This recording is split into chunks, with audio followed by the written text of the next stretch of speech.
So we want to go over a few carburetor and basically fuel system cleaning tips here. When you clean your carburetor for whatever reason, if it's got dirt in it or it's just sat too long and it doesn't want to work properly, there's a few things to remember to make this go a little smoother. So the first of which being, forget about the carburetor in the beginning. Start at your fuel tank. If you drained the old gas out of the tank, have you checked that the fuel valve works properly and doesn't leak? We made another video about how to remove a gravity-fed fuel valve, which we will link to, and how to service that. So that's really something to pay attention to. You get your carburetor cleaned, you put it back on the bike, you turn the gas on, you run the old fuel down in here and debris, well, you're right back where you started. You got to clean the carb again. So you want to avoid that. So next, when we move down to the actual carburetor here, which obviously you would have your carburetor removed for typical cleaning. You may run into somebody else has been there. These little float bowl screws, they might be rounded off. They might have been over tightened and rounded off while they were over tightened. And if you're having trouble engaging them with your screwdriver, what you can do is get a small pair of vice grips. You can actually lock those on the bolt, and then you can use that to actually break the bolt free. And that's a really good tip, because a lot of times somebody's been there before, the screw doesn't want to come out. So moving past that, we'll get this out. And I'll say, if you want detailed step-by-step instructions, pictures, tech support, you can subscribe to our mail, of course, and get all that. So let me get this screw out. A little more.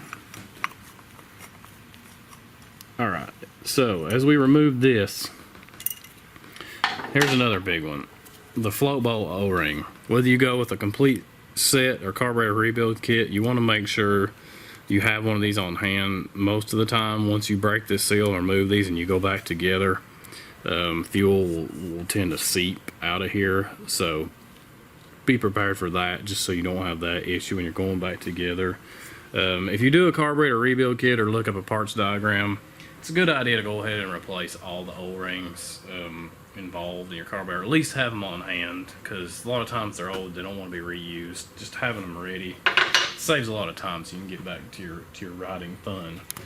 The next thing to pay attention to here is your float valve. So same thing like we talked about the dirty fuel system. The way this works, you turn the gas on, it flows down to here, it fills your float bowl up, and as the fuel rises, the float rises and it closes the float valve here. These tend to wear out. We'll pop this out and show it to you, and if you get, they'll stick open, they'll stick closed, they'll stick in between, they don't want to seal. You should always be prepared to replace that float valve, and usually they're included in a carburetor kit.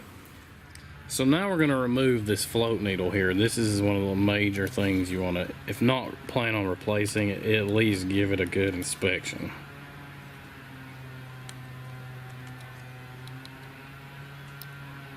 Okay, so as we drop that down,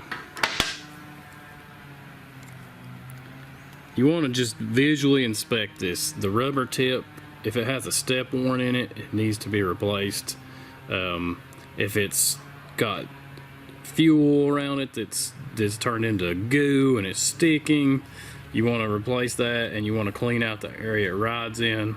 And you want to check too, some carburetors you might just have to clean where this seat's at in here, or there's a replaceable seat. A lot of times, like this is a Yamaha, they'll have a replaceable seat for that.